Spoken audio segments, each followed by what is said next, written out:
Hello, and welcome to another episode of Your Neck of the Woods, where we talk about different things going on in Calgary, and we've done a lot of coverage of the election and other community events. I am Ward 1 candidate Jacob McGregor. Our co-host today, Jason Diodati, had a scheduling conflict. So you're just going to be hearing my voice as the host today. But we have a very special episode. Our first incumbent is here with us today, Ward 5 Councillor George Chahal. Do you want to introduce yourself, Councillor? Yes, hi. Thanks, Jacob, for having me. It's a pleasure to be on your podcast to talk about important civic issues. My name is George. I'm the Ward 5 City Councillor, which is Northeast Calgary, east of the Deerfoot, north of McKnight Boulevard, and up to the city limits. I've had the pleasure of representing these amazing communities where I've been born in East Calgary, raised in the community of Saddle Ridge, and lived and worked almost my whole life in the Ward 5 communities. And it's an honor and privilege for me to represent Ward 5 since the 2017 election, where I was successful in becoming a city councillor. Thank you very much for being with me today, George. Do you prefer George or Councillor Chahal? I know you must hear Councillor Chahal so much that it's lost all meaning, I imagine. Yeah, I'm good with George. I'm a simple guy, and I'm totally fine with George. Okay, fair enough, my friend. So being on council, you have had to work on a lot of hot button issues this year, like the guidebook for great communities, now called the Guide for Local Area Planning. Some interesting stuff has happened with that document. Would you like to give some of your thoughts on where you stood as far as the guidebook and its transition from being a statutory plan to more of an advisory document that it is today? Yeah, I've supported the work that's been done with the guidebook, or now called the guide, for some time now. I was a member of Planning Commission where we saw some earlier iterations of this as well. And I think it's really moving us into the next phase of city planning. How do we build communities better so they're sustainable, they're diverse and inclusive? How do we do that? And having good planning principles laid out ahead of time gives us the opportunity to do that. And I think it's important to note, many of our communities are redeveloping communities. We want to have these good principles in place, but this is a guide, exactly what it's called. It's as we move forward to start developing those local area plans, this will be used to help put us in the right direction, and still going to be with community. Communities got to approve those local area plans, and these are just some great tools here to guide us on that right plan and pathway forward. So I think over the first few communities that this will be piloted and worked on, I think there's an opportunity there to also work out some of the issues that we may have with the guidebook, that concerns that were raised at our public hearings.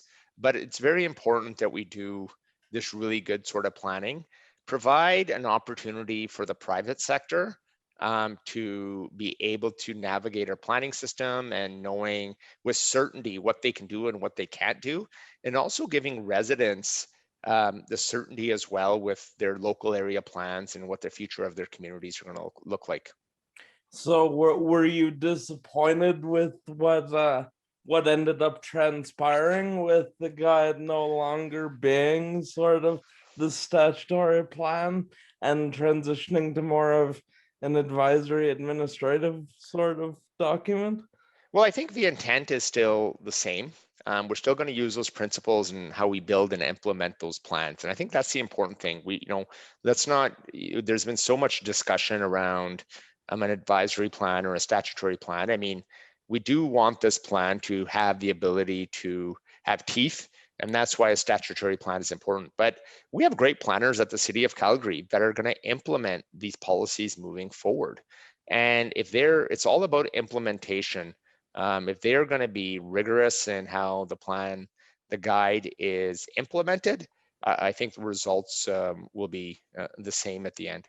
See, that's sort of where I stood as well. I'll admit to you that the first iteration of what was then the guidebook, when it came to public hearing, struck me as maybe a little bit prescriptive, but at the same time, you do need to have these principles in place for future development in the city. And I didn't really have qualms with the goals of the document per se. I honestly believe with where it's now, it lives up to its name as a guide, potentially more so. But as you said, and as we've said a few times on the show here, the devil's kind of in the details and in the implementation. That's right.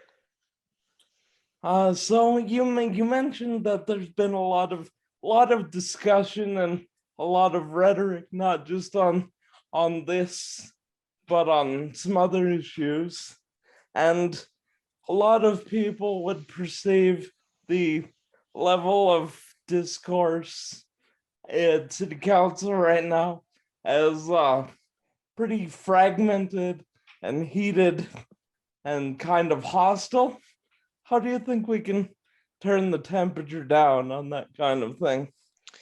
Well, I mean, I think we always want to give an opportunity for good debate on issues at City Council. So we all have different approaches and how we conduct ourselves.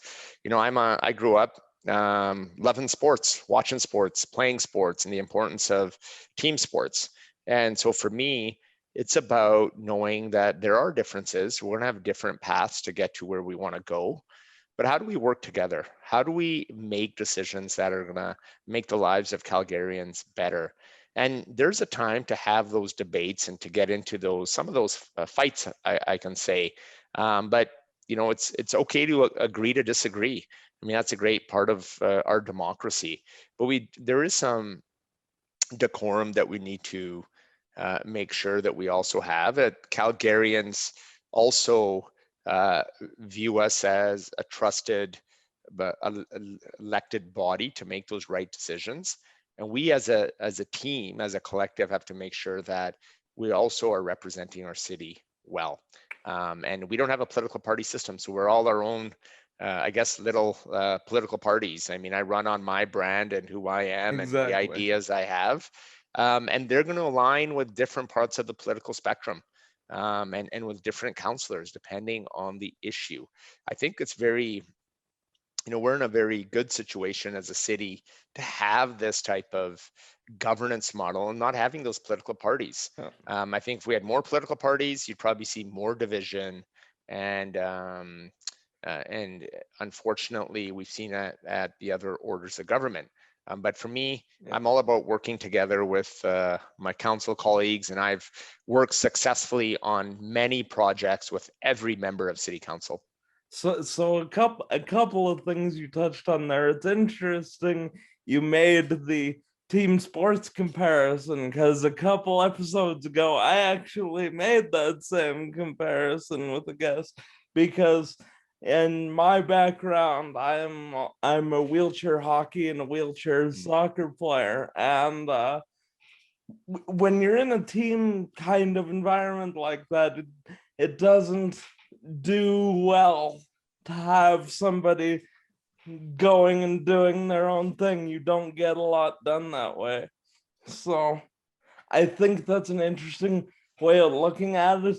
And as far as council dynamics, I think there's always a way to build those relationships on different issues, as you said, because everyone has common ground with somebody on something.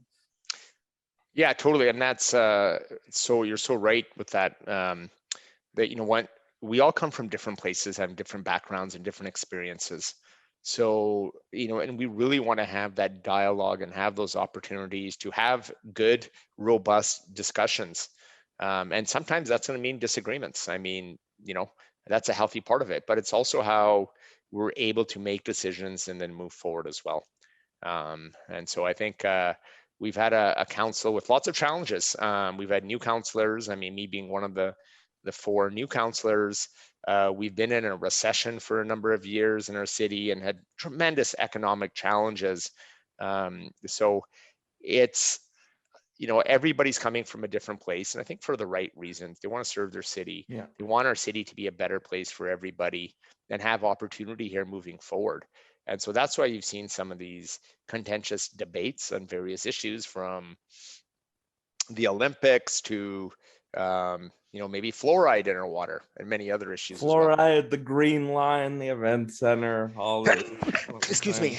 Sorry. It's the first time I've done that on a podcast. I Oh had to yeah. sneeze. Oh It's yeah. allergy I've had season, so I'm those affected just moments like too. everybody else.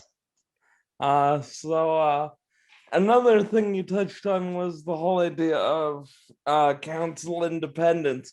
We don't run with a letter beside our name, and frankly, I think that's a good thing. But I wanted to get your opinion then on slates. What do you think of the whole idea of running as part of a slate in the municipal election? You know what? I think because I mean, look, we don't have a grassroots movement as our political parties where you create this platform of ideas that get vetted through a process of membership. So having a slate, I think, can be challenging.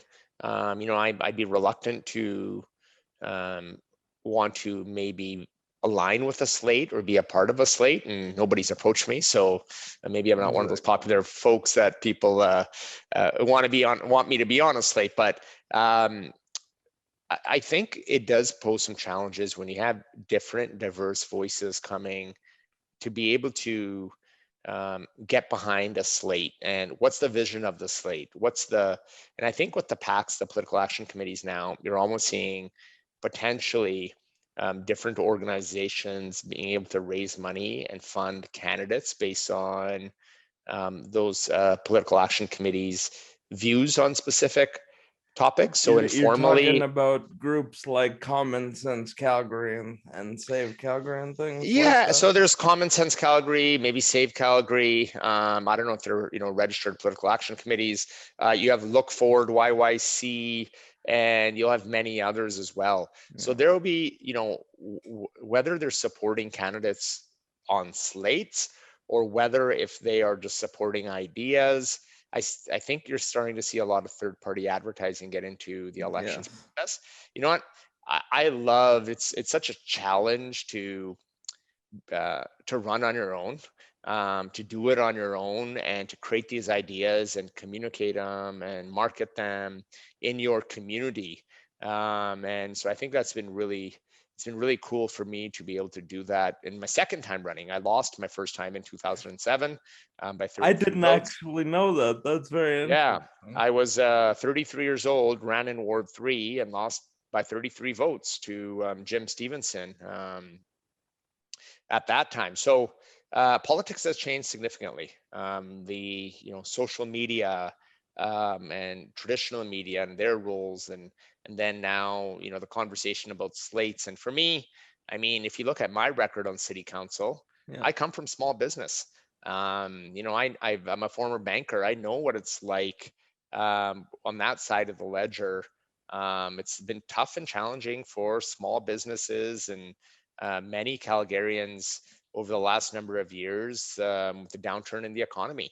And then you look at other issues of the communities I represent. I represent a very diverse ethnocultural communities.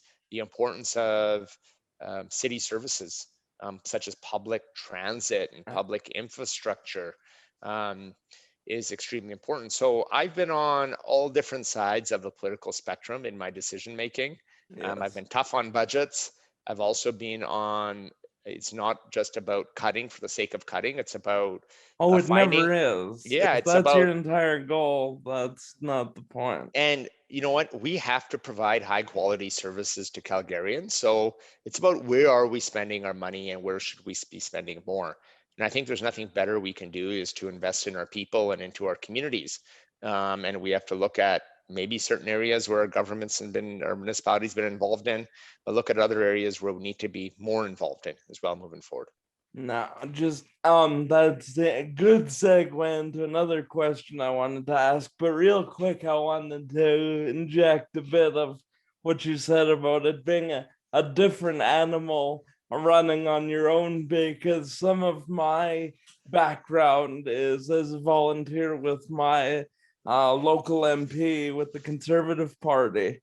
Mm-hmm. And just having been involved with that for several years, it's very, very different now running without that party machine, so to speak, behind you, having to get your own message out there, do your own fundraising, your own canvassing. It's very, very different. As far as like the economic challenges and other things we're facing, it's obviously been a very, very difficult few years. What do you think the biggest challenge the city is facing coming out of COVID and trying to bounce back from this economic downturn as well? Well, I think it's reinventing of who we are as a city. And it's not, I mean, we've done a lot of good, so it's not reinventing who we are as Calgarians. It's about looking at the new possibilities that are available to take our city forward, to really focus on what the future is. And the transition we're having in many parts of our local economy, and we're seeing globally, energy transition. We know energy is extremely important to Calgarians. Calgarians are very entrepreneurial. We start, the early settlers came here and started farming land and came here because of the opportunity to build family and community here. You see that with entrepreneurs starting new businesses, and the many successful entrepreneurs who have created huge companies here, from the oil and gas industry, in clean technologies now, and in the technological advances we've seen. So we have to harness the power of our people and the energy we have, and focus on transitioning our city moving forward as well. So I'm pretty excited. It's an excited time to be in Calgary post-COVID. As we get out of COVID-19, we got to get everybody vaccinated first and transition to reopening and kickstarting our economy, helping new businesses start up. I think this place has an amazing spirit, and people here take risk.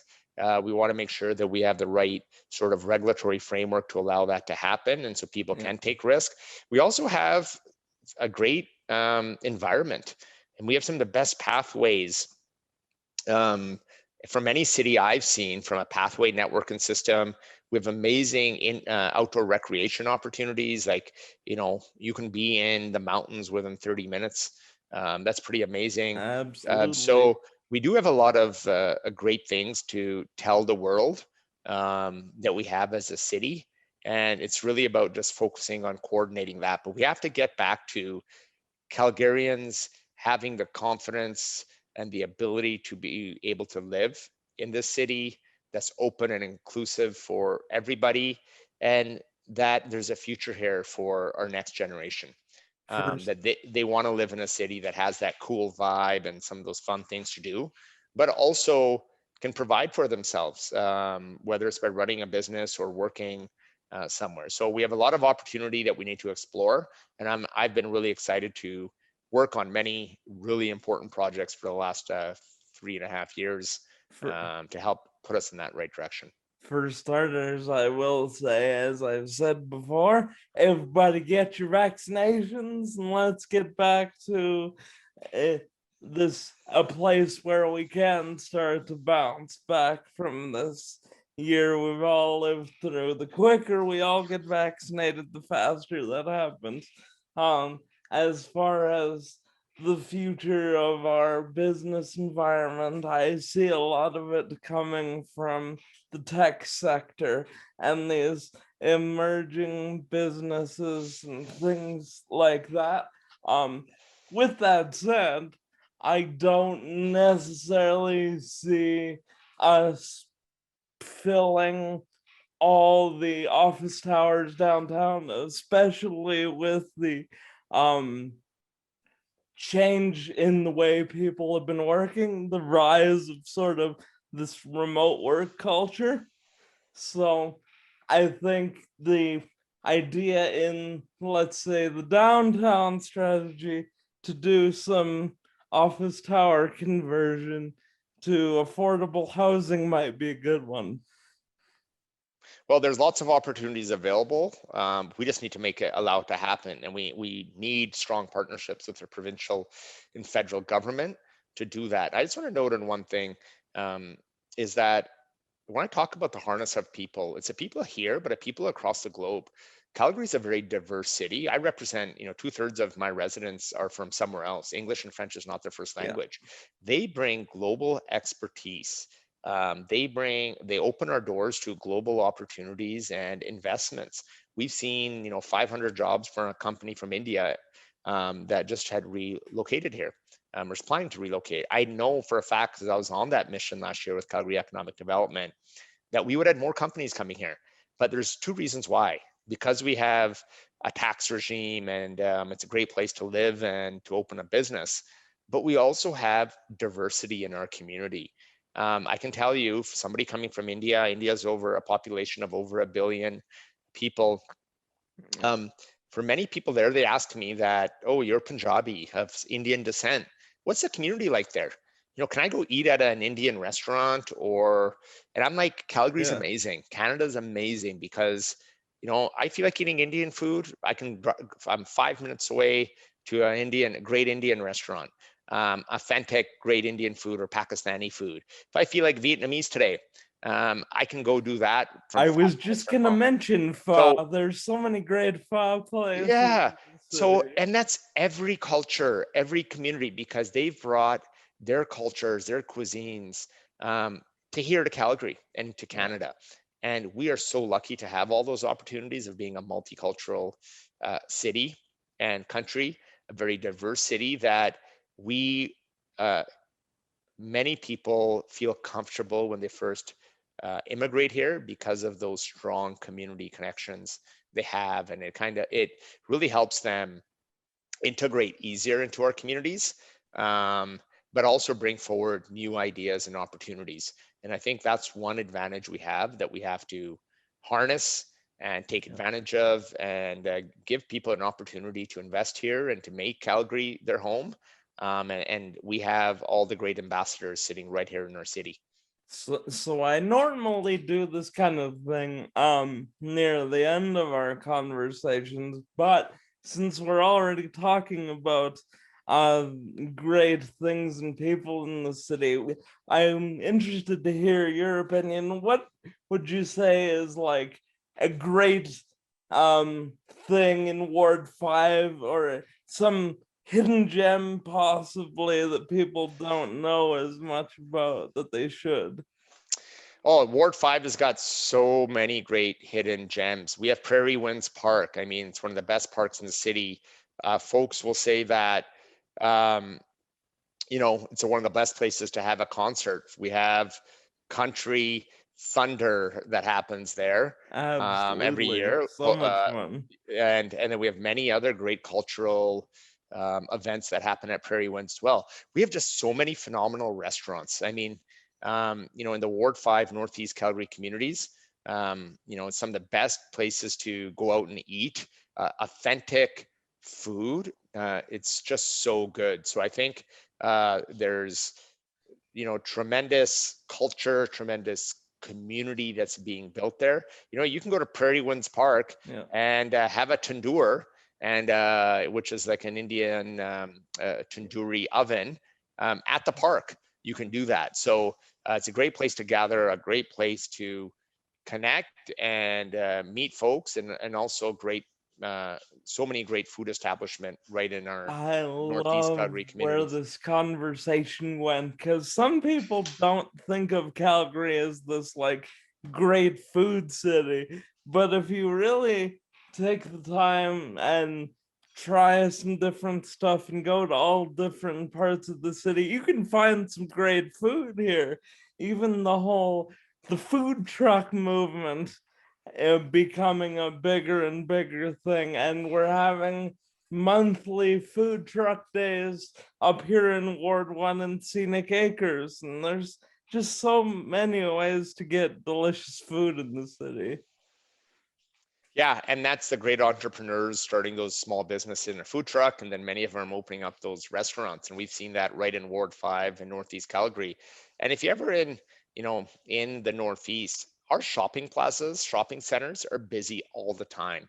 There's also great meat shops. So if you ever want to get some just barbecue to throw on the grill, we have so many meat shops that you can get pre-marinated food. Since we're talking about food, it's making me hungry. And but there's just so much culture there, and I think a lot of folks throughout the city, if you come here and visit, you'll see that culture right there, and you'll see all the great things we have in our Northeast Calgary Oh, community. absolutely. And I am up in your ward actually quite a bit, because I have an aunt and uncle and cousins that live in Falconridge. Nice. So I am pretty familiar with the shopping and the cultural sort of vibe that permeates through Warden. It's just a great place.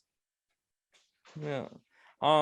So to get back to some more meat and potatoes kind of issue topics here, and other food reference. By the time we're done here, I'm definitely gonna have to eat some lunch.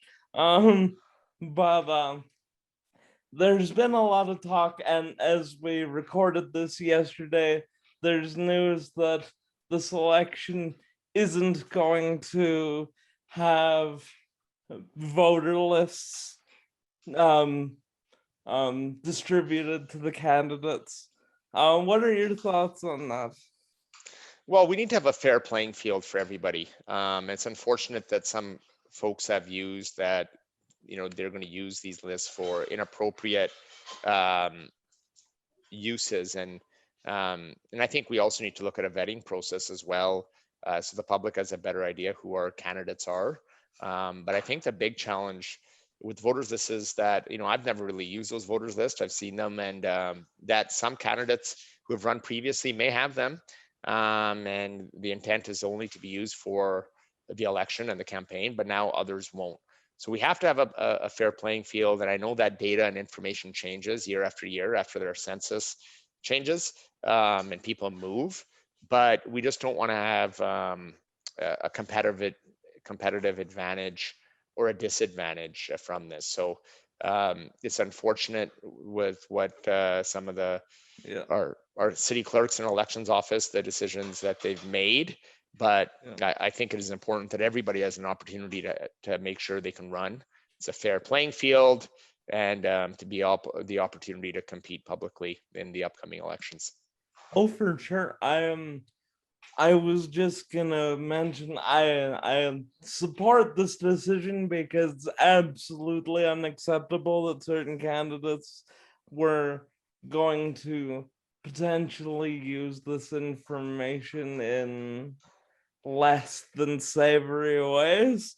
Um, I I do have this fear that not having the information available, and I think it's interesting that you said you haven't personally used them. It does make canvassing more important, but does not having the voter list potentially favor, if not incumbents, then experienced campaigners? Well, and I think you've alluded to that you've been involved on some political campaigns, and you know what it takes, how those campaigns are run, and so the voters list had generally names and addresses and no contact information other than that. I think the value is you have to resonate and connect with residents at the end of the day. And there's a number Absolutely. of platforms do that. There's media, social media, and our old school ways of canvassing, knocking on doors, meeting folks in community, which because of COVID, we can't do that. So that's created its own challenges. But we're at a transformative time when it comes to elections here. We've seen significant changes in campaign financing rules, which makes it tougher to be able to get donations because you can't get them from corporations or unions anymore. Yeah. So to the individual donors. So that's a change that's happened right now. Not having the ability with these lists will have an impact as well. But I think at the end of the day, this is a transformative and a big election of changes. And so it's going to take a lot of hard work for all the candidates to get their message out in a post-COVID campaign with that short runway there to be able to campaign much differently than we used to. So using social media differently and being able to connect like like the podcast work Yeah, talking exactly, right. today and other opportunities to get your message out. And in addition to this show, my entire platform, my what I stand for sort of pieces that would normally be written on a website are all done in the form of YouTube, nice shareable kinds of videos that it's easy to connect with people. It's that kind of thing combined with the traditional canvassing.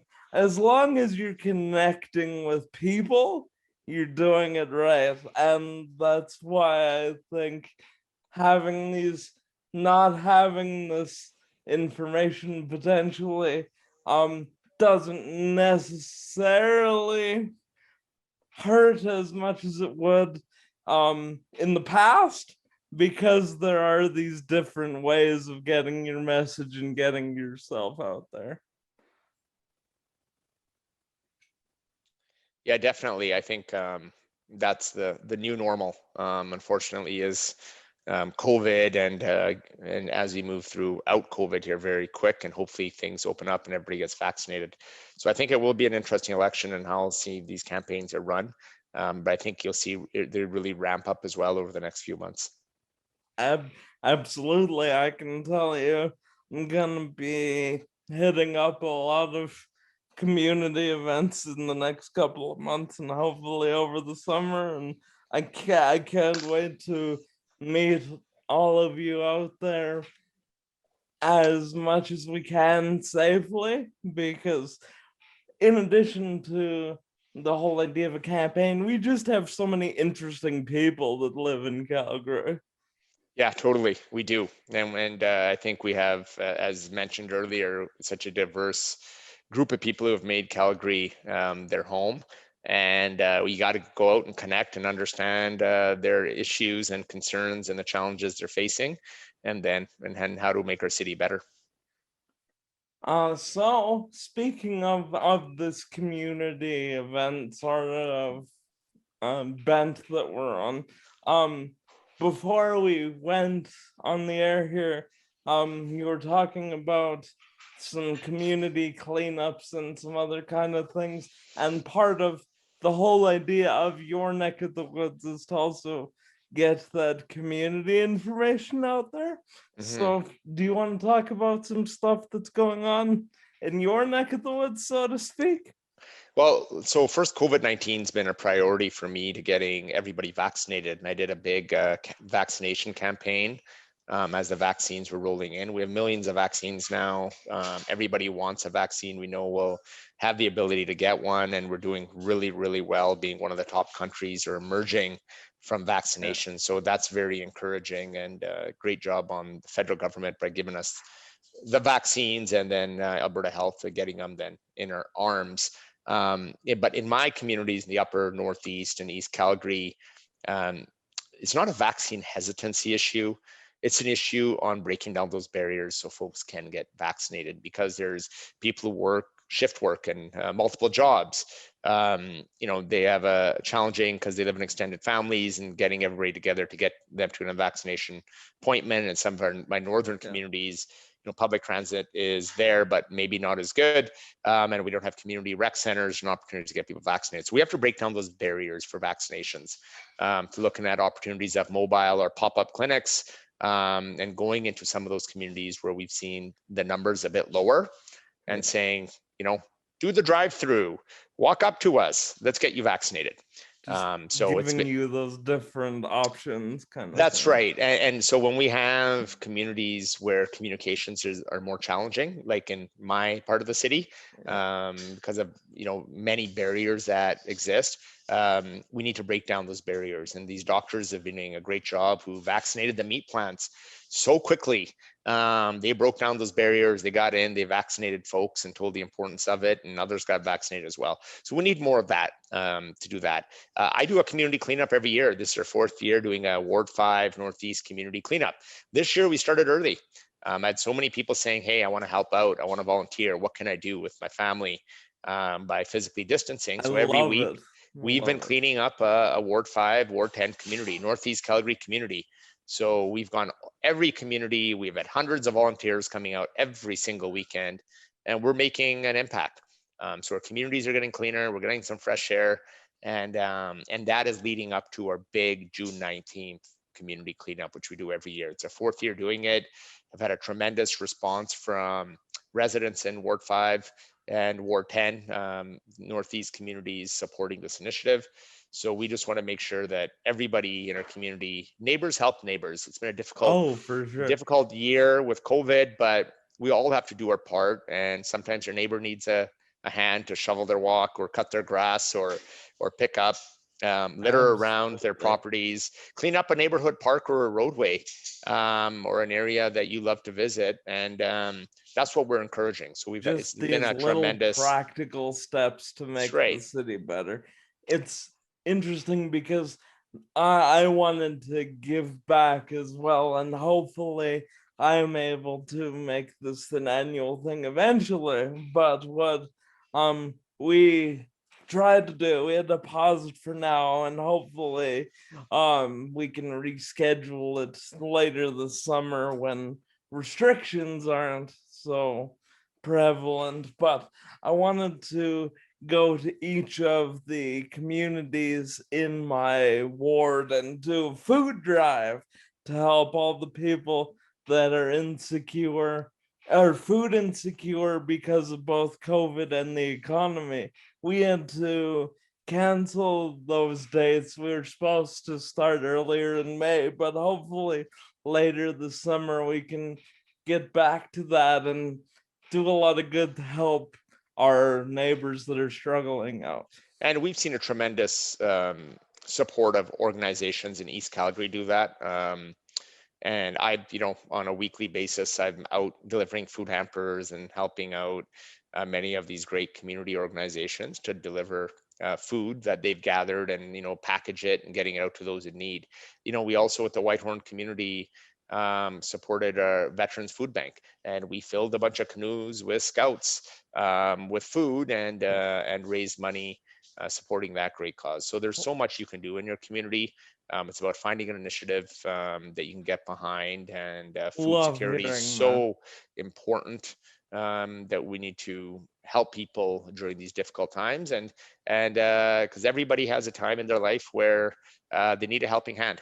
We've all had it, in different aspects of our lives. So if you can give back your time and energy and support others in need, I think that's awesome. Oh, absolutely. And I think especially those of us with a platform, whether we're running or we're already in political office, or even like you said, just anybody, you can find a way to help your community. And there's so many ways to do it. So many people gave blood earlier in the pandemic to help with the supply problems that we were having. You just have to find something that works for you. Yes, definitely. And there's many opportunities to volunteer, so please do. Yeah. And then on a few notes from my neck of the woods and our neck of the woods, just for a couple of community notes, starting June 1st, every every week there's gonna be a farmer's market in Trywood. Trywood and the Silver Springs Community Association are putting together a weekly farmer's market. Nice. And then getting back to our conversation of food, Scenic Acres Community Association every third Wednesday starting tonight is having a food truck day at the Scenic Acres Community Association. Nice. So if you want to get out and have some delicious food and you're around Scenic Acres, that's happening tonight. If I'm driving by, I might just stop by and grab something from a food truck. Yeah, right. I unfortunately won't be there tonight because it's also the Tuscany Community Association annual general meeting, and that's where I'm gonna be tonight. Nice. But That's important. You may very well see me at the food truck days and the farmers market very soon.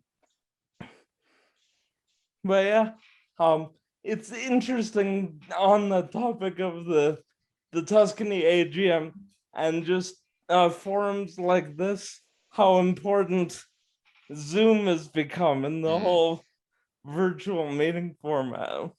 What do you think of it? You've had to do a lot of your council work virtually these days. Do you like Zoom? You know what? I like meeting people. I mean, I think I've probably working a lot more because I have, that time where I drive to work or get back, or that time to think and listen to music. Those days are limited. So you just do a lot of meetings after meetings. But we've also found a way to open up City Hall to so many Calgarians that they can join meetings remotely. We can connect with people we weren't maybe able to connect. I miss some of that those personal connections that we have. There's challenges working from home. Like I'm sitting at home today and my kids will be in school or somebody will be cooking, making some noise in the background. There are issues that come along the way. But I really crave meeting people in person and being able to do that. So for me, I think this has been a really good learning opportunity of how we can be better at what we do and be more efficient. But we also do need to connect and meet people personally because there's a lot of value in doing so. Absolutely. So I just want to know, I just seen the province is going back to the ledge because they shut down the legislature because of COVID. Yeah. We haven't missed a meeting, I can think. Other than the first early on meetings, we've been at the city of Calgary, and I think we're probably one of the only municipalities who've had this tremendous track record of open for business, still doing the work of city council through using technology. So it's kudos to everybody at the city of Calgary, administration and our technology departments of making this all happen. Absolutely, and this is a great tool. I'll freely admit that it makes this kind of show possible, but yeah, I very much would like to be having this conversation with you in the same room. I definitely agree with that. I'm very much that same kind of person where I'm very social and like to get out there and actually see and be around people. So Jacob, we'll make that happen when we can. So absolutely, my friend. A few more months and we'll get there. Yeah. So just to sort of maybe go full circle here, because we've touched on how we all are trying to work on making Calgary a better city to live in. Where do you see the city in 10 years? Well, I think this place is, we've put so many plans in place to build this great city. I think Calgary, once again, will be on the forefront of being one of the most livable cities in the world to live in. A great place to live and work and to raise a family. because of all the great attributes we have as a city, from the outdoors to a great open and diverse population community that we have here. I think we're going to be a vibrant city. I think we're going to be a city of where things happen. And I can already see the great optimism people have, saying, you know what, we've gone through some of these bumpy roads along the way through our history, and that will happen. But we are going to be better prepared moving forward to weather some of the challenges that we've faced over the last few years. I will say I'm seeing that same sort of level of optimism from people I do talk to.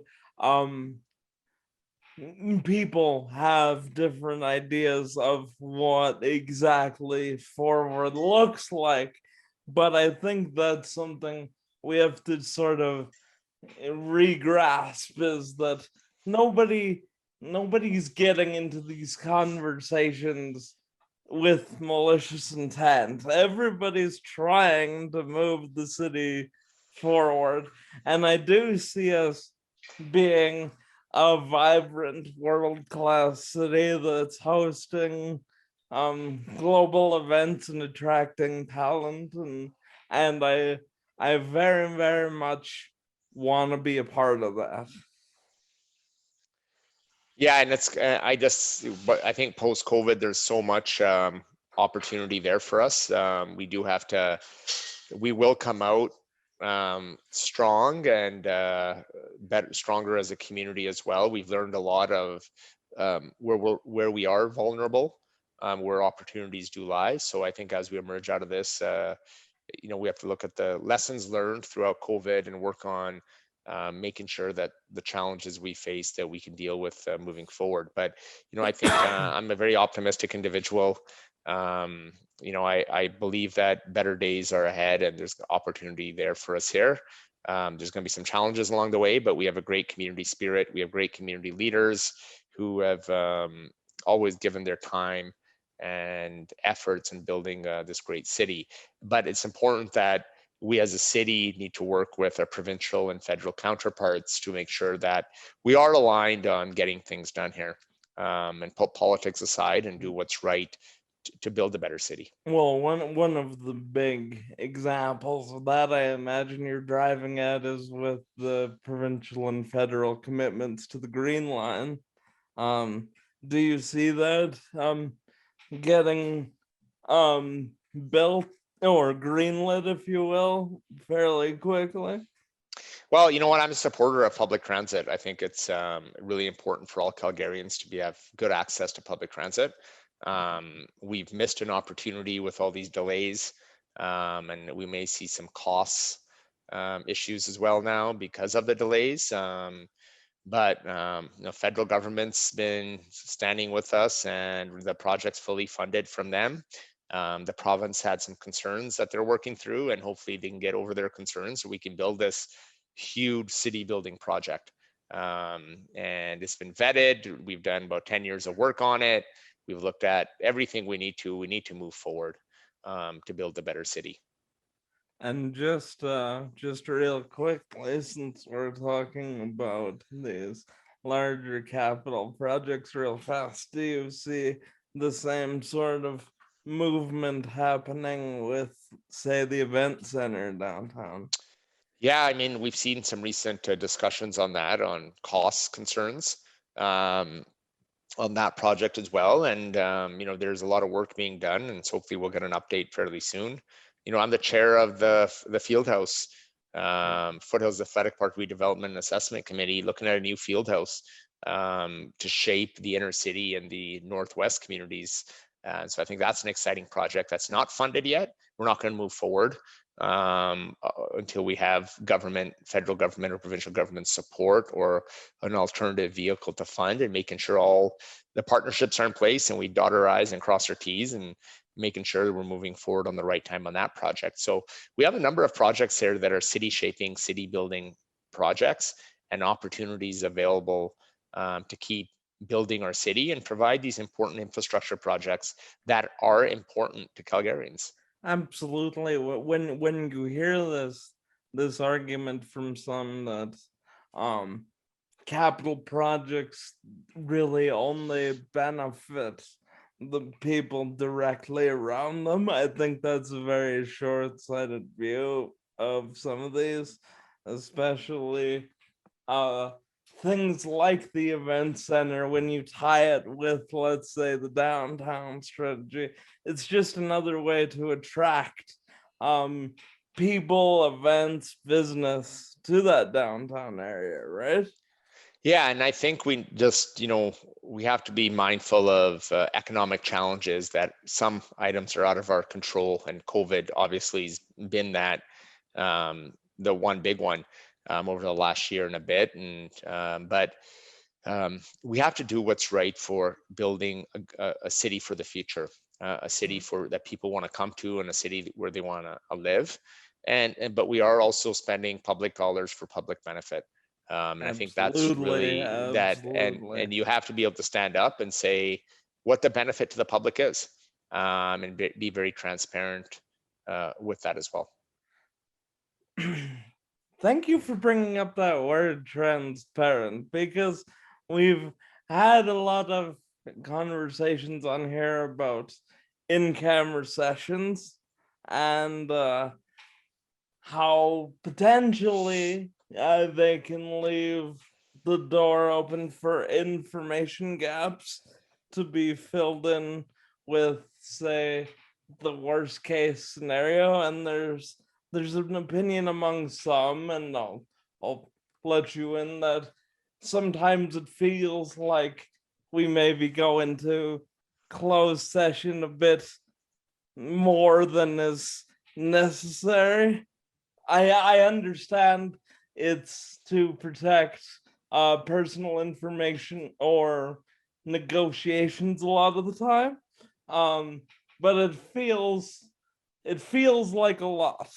So what would you say to that? Well, we're doing a lot. I think that's why. I mean, we haven't. I've been so busy over the last 4 years, 3.5 as a city councillor. So much to learn, but we've been working on so many projects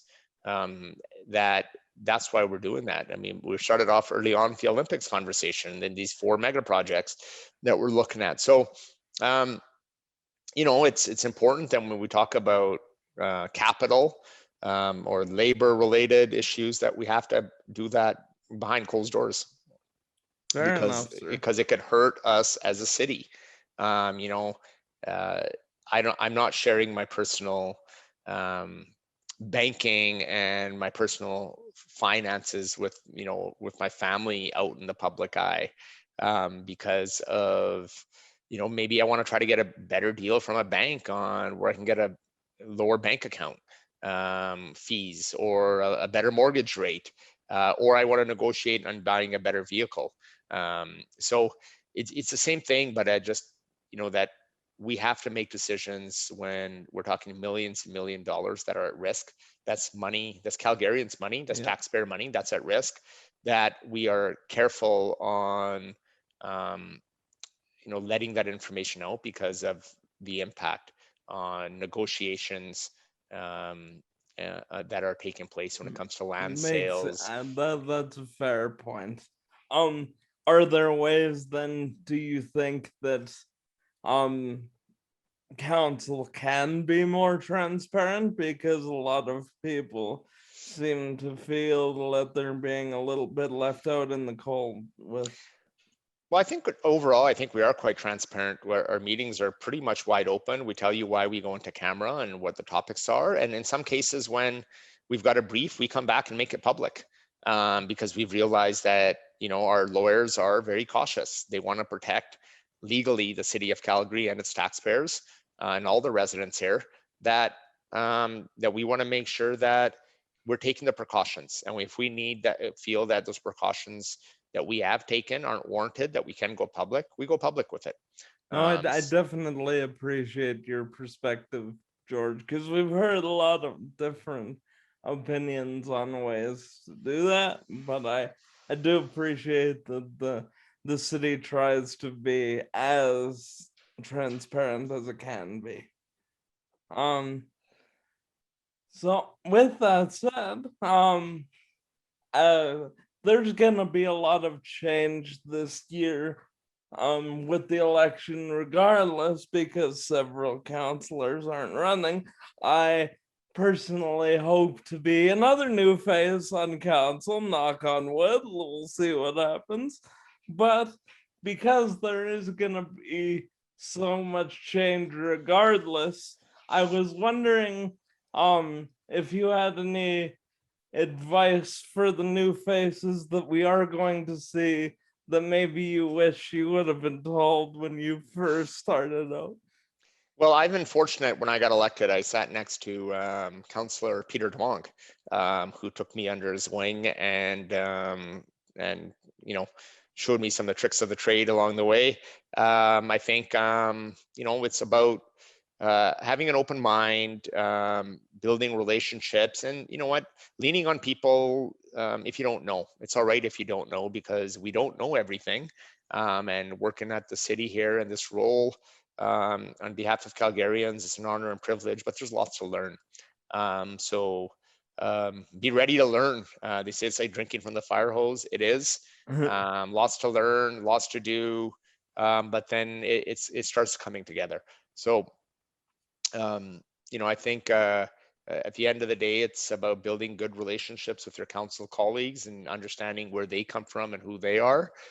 Working well with city administration, making sure that you understand the work they've been doing, because a lot of the work we're thinking of has already been done, or they've already looked at it. So sure. Supporting them in that work, and then really providing that the right direction to move our city forward. And I think for me, it's always about city council and talking about what we're doing to move our city forward, but it's also connecting back with the folks in our communities. We can't lose sight of why we've decided to run, to put our names forward, and represent the people who have sent us to represent them as well. And I imagine that's easy to do when you have so much on your plate to maybe lose sight of things. But I appreciate your candor in that you make that effort to keep that in mind. And Jacob, take care of your health and wellness. Get enough sleep, eat well, get some exercise. That's important. We see too many politicians come in, get elected, and gain a bunch of weight, which I guess is fine if you want to gain weight. Yeah. But I guess my point is that affects your health and wellness, your mental health and wellness, your physical health and wellness. So you got to stay active. You still got to eat healthy, and so you're able to. Burnout's a real thing too. I imagine it is. We deal with a lot of. There's a lot of stress, a lot of stressful situations, and lots to learn along the way. And we all have families as well. Many of us do. I do as well. So I have chores just like anybody else at home. Kids who also need time and attention as well, and so it's finding that balance.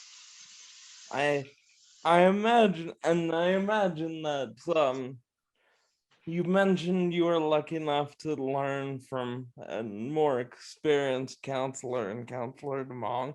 But I imagine there's some people that go into these positions thinking they know everything and then just kind of get slapped in the face with the, whoa, maybe I should have been ready for more of a learning curve. Yeah, and that's the big thing. You can have whatever background you come from, but you learn something new every day through every conversation. So it's important to have an open mind and be willing to sometimes to say, hey, actually I didn't know that. It's all right to acknowledge that I didn't know that, and I'm glad that I had an open mind and I was able to learn that other perspective. Well, as somebody that's hoping in several months to be a colleague, that's very valuable information, I think, that you just gave me, especially when it comes to having an open mind and not burning yourself out, because that really is a temptation even during this whole campaign time. There's so much to do, but you still have to focus on doing what's healthy for you as well. Well, Jacob, this has been a great conversation. Thank you for having me. I think we've been at it for, we've had a great conversation over the last hour. And we should do this again sometime as well. Absolutely. We're probably, I imagine we may have you on again, especially if we can get Jason on here too and just add another perspective into the conversation. Yeah, look forward to it. We will wrap it up here, I think, and I just want to remind everybody that this is a conversation. So if you have any topics you want us to cover or questions you want me to ask future guests, you can reach out to me on social media at Jacob for Ward 1 or on jacobforward1.ca. And George, I believe you have a website as well. I do. And Jacob, thank you for having me. It's been great. And my website is georgechahal.ca, and all my social media is at Chahal George. That's last name, first name. So georgechahal.ca, social media at Chahal George. And best way to connect with me. And I want to wish you the best of luck, Jacob, in the upcoming municipal campaign. And keep working hard and keep having these great conversations. Thank you for having me. Thank you very much, George. And to all the people listening and watching out there, that's what's happening in your neck of the woods.